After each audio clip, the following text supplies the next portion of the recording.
Kia ora e te whānau. Today I just wanted to share a quick video from one of the students in our 30-day Te Reo Māori bootcamp course. Now Sarah actually lives in Costa Rica, yes, all the way on the other side of the world, so you'll hear that accent in her voice. Now part of the homework with the course is actually helping people to understand their why around why they actually want to learn Te Reo Māori, and a lot of the time it does come back to pain points that people have had in the past. Sarah's story also evolves from a pain point in the past, which you'll hear in her story. So please check it out. It's really inspiring. I love it, and I'm sure you will too.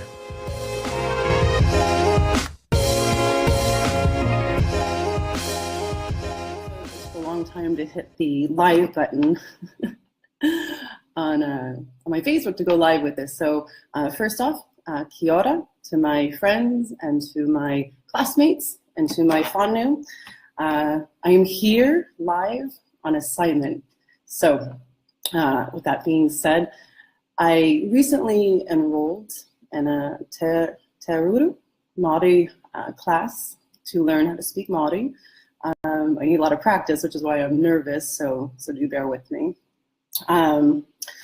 Part of our class assignment, this is a 30-day boot camp that we're doing, is to do a Facebook Live, which is why I'm here, and to really explain why it is that we want to learn Māori and to give a little bit of a background. So, and so we needed to do a why, and this is my why. Just to give a little bit of background for people that may not know me, or perhaps haven't talked with me, but my mom is from New Zealand. My dad is from the States, which means I'm part Māori and part Pakeha. And with that, I was raised in the States, but I was also very fortunate to grow up going back and forth to New Zealand to see my family and to spend time with them. And I always felt when I went back to New Zealand, trying not to get emotional, but I always felt something very much come alive and awaken in me when I would go back to New Zealand. And this is tough. So when I'm there, I very much feel like I am at home and at peace, and it very much resonates with my soul, so to say. So Grant, our teacher, he wanted us to put together, as I said, our why. And my why is comprised of a lot of things. And I think a lot of it has to do with getting and staying connected to my roots and to my family and to my culture, to my heritage, and to take ownership. I recently got my citizenship, my dual citizenship for New Zealand, and I'm very, very proud of that. It took a long time to get it done, but I'm officially a half a Kiwi, and that's super cool for me. So with that being said, I also feel a great responsibility to learn Māori and to keep our culture alive and keep it moving forward. And so I'm starting right here with me. So a couple of years ago, my cousin Paula, she might not know this, and probably most of my whānau don't, including maybe my own mom, she was getting married, and I met an elder auntie from New Zealand, and she helped me prepare a speech, and I met with her several times, and she taught me how to speak Māori and to give a toast at my cousin's wedding. So Paula probably didn't know that. When the day came, I practiced so much, and my teacher said I had very good pronunciation, but when the day of her wedding came, I just froze. I was just way too scared to get up in front of not only strangers, but more so my whānau. I do speak Māori, and didn't want to embarrass myself, and I also didn't want to be disrespectful, doing any sort of pronunciations the wrong way, or that was really important to me.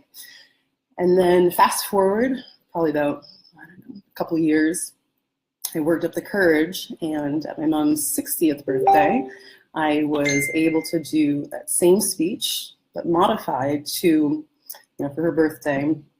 And it was awesome. It was an awesome feeling to stand and to recite my speech in Māori, and then to do in English, and to give that gift to my mom, and also hopefully surprise her.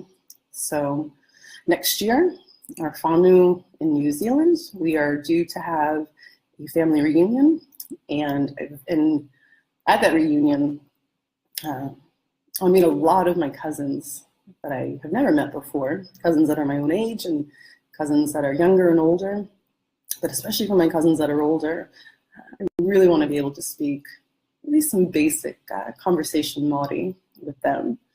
So really these are all my different whys. Stay connected to my family, to enrich my life, and I think just to dig deeper, to continue to grow and to learn and to appreciate my culture, and to make sure that the Māori language continues.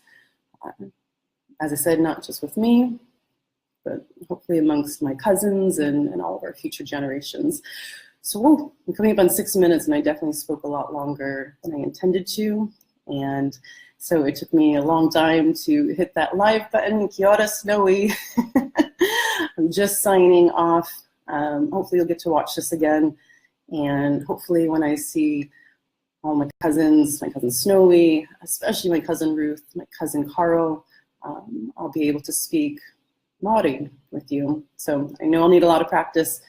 Please excuse my pronunciations, but I have a feeling my teacher Grant is going to have us come back in 30 days and do a video, and hopefully I'll be speaking a lot more conversationally. So cheers. Signing off from Costa Rica. Kia ora. Love you all. Thank you for watching. All right, talk soon. Bye. How cool is Sarah's story?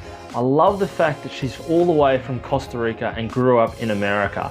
We often hear stories of people, Māori people, that have grown up in New Zealand, and quite often Māori people that have grown up in Australia. We don't often hear from our Māori brothers and sisters all the way in America and on that side of the world. So it's really cool to hear her story. If you like this video, if it resonates with you, if you think it might resonate with someone you know, then please hit the share button. I think Sarah's story is one that a lot of people are gonna need to hear.